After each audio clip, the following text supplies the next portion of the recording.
à cette période, en décembre 1847. Il faisait froid, il pleuvait, il y avait la boue, l'émir n'avait rien de quoi écrire ce jour-là. Il prend une feuille blanche, il met son cachet. Et il demande à la Mauricière d'arrêter le combat, de faire un armistice. La Mauricière, voyant ça, lui aussi n'avait pas de quoi écrire, il envoie son cachet et son sabre à l'émir, et demandant aux émissaires quelles sont les conditions de l'émir. Le 22 décembre 1847, l'émir enverra,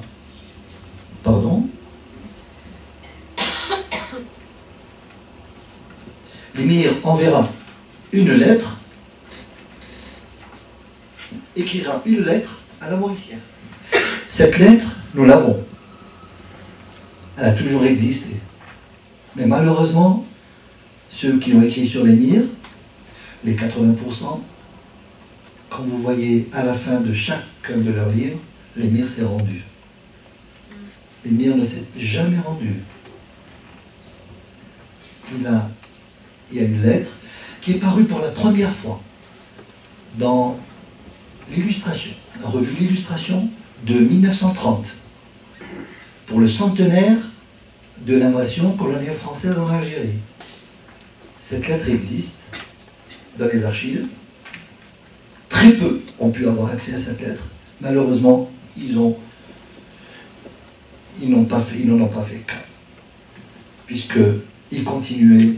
C'est un parjure de la part de la France, donc ils ne voulaient pas, surtout les Français. Donc cette lettre existe, elle a été analysée par le laboratoire des manuscrits d'Oran. Elle a le sceau de l'émir, c'est l'écriture de l'émir, datée du 21 décembre, datée du 21 décembre 1847, posant les conditions de l'émir qui sont simples. L'émir disait à la Mauricière, de la part de l'émir, défenseur et protecteur de la religion, c'est le Hajj Abd al-Qadir, que Dieu lui seul en aide. Au général de la Mauricière, chef des troupes françaises de la province d'Oran, que Dieu améliore votre état et le nôtre. Salut à celui qui suit la vérité et qui dit la vérité. C'est toujours l'émir, depuis qu'il écrit, dans tous ses écrits, il commençait comme ça. J'ai reçu le cachet que vous m'avez envoyé à la réception de l'empreinte du mien qu'aucun écrit n'accompagnait, à cause de l'obscurité de la nuit. Cette réponse nous a causé une grande joie. Mais nous voulons de vous votre parole de français, sans arrière-pensée et sans retour, que nous serons transportés de Djamar Azawad à Alexandrie ou à Acre, Saint-Jean d'Acre, sans dévier ni à droite ni à gauche. Vous nous enverrez votre lettre bien détaillée, etc. Il posait d'autres conditions qui n'ont pas été traduites par le traducteur officiel de la France, demandant à ce qu'il soit accompagné par tous ceux qui veulent le suivre. Troisièmement, que tous ces biens soient vendus et que le montant de ces biens, il les récupère pour aller vivre à Alexandrie avec ses propres biens. Et quatrièmement, qui est devenu son khalifa Bouhamidi, qu'il avait envoyé auprès du roi. Il ne savait pas qu'il a été assassiné au Maroc.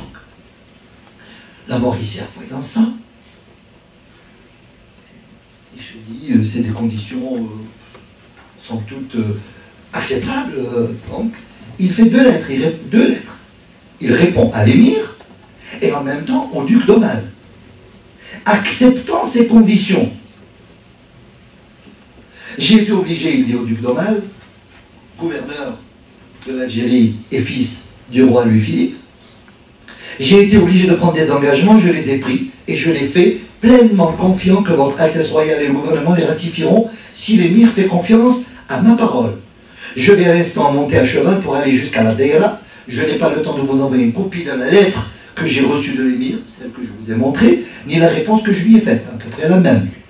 Qu'il me suffise de préciser que j'ai seulement promis et stipulé que l'émir et sa famille seront conduits à Saint-Jean d'Acre ou à Alexandrie. Ce sont les deux seules localités que je mentionnais. Ce sont celles qu'il a désignées dans sa demande et que j'ai acceptées. Général Lamoricière ou duc d'Aumale.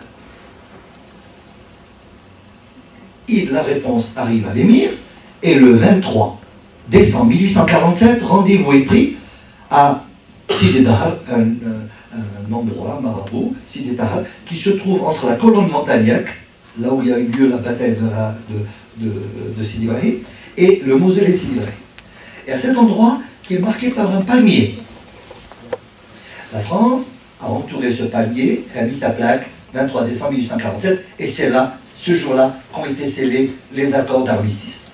Cet arbre, ce palmier, a été brûlé à l'acide nitrique en 1962 par l'OS lors de leur départ, menaçant de tomber la fondation, et dont notre président, nous avons enlevé ce palmier. Notre président a planté un deuxième il y a 4 ans à peu près, et donc c'est un témoin vivant du parjure de la France. L'émir demande alors à aller prier au mausolée de Sidi Ibrahim pour rappeler à la France que 2 ans auparavant, c'était là qu'ils ont été défaits. Le roi Louis-Philippe convoque Guizot, Maréchal Guizot, et lui dit, voilà, la guerre est finie en Algérie, nous avons signé des accords avec l'émir. Guizot n'était pas content. Et le roi lui demande, Guizot, qu'est-ce qui se passe? Tu n'es pas content? Il dit, écoutez, sire, l'on ne détruit pas un grand homme à la tête de sa nation tant qu'on ne l'a pas tué ni capturé. Or, vous n'avez ni tué ni capturé l'émir. Et vous l'envoyez à Alexandrie ou Saint-Jean d'Acre. Que veut dire Saint-Jean d'Acre? Haka. 1799. 1799, Bonaparte a fait le siège de Saint-Jean d'Acre. Malgré 14 assauts contre Saint-Jean d'Acre, gardés par la garnison, les garnisons turques, ottomanes et algériennes, malgré 14 assauts, il a été obligé d'aller au secours de Kléber au mont Tabor, celui qui prend le mont Tabor à Akka. Kléber a été défait. Bonaparte, une erreur de Bonaparte, au lieu d'aller à Damas, occuper Damas, il part à Alexandrie, en Égypte. Donc, défaite des armées de Bonaparte, sur 12 000 hommes, il perd le tiers de ses hommes à Akka. En 1799, l'émir n'était pas né. La bataille d'Aboukir, à Alexandrie. L'émir, en disant à Akka et Alexandrie, il savait très bien qu'il n'allait pas accéder à ces demandes. Il leur rappelle qu'à Akka, vous avez été défait, la France a été défaite. Et à Alexandrie, Aboukir, par Nelson, l'amiral Nelson, à Aboukir, la même année. Et donc, contre-ordre, au lieu d'aller à Alexandrie en Orient, bien sûr, parjure français, qui a été changé en reddition, et l'émir, bien sûr, se retrouve à Toulon, ensuite à Fort-la-Malgue, ensuite à Pau, quelques mois, et ensuite, 4 ans à peu près, à Amboise.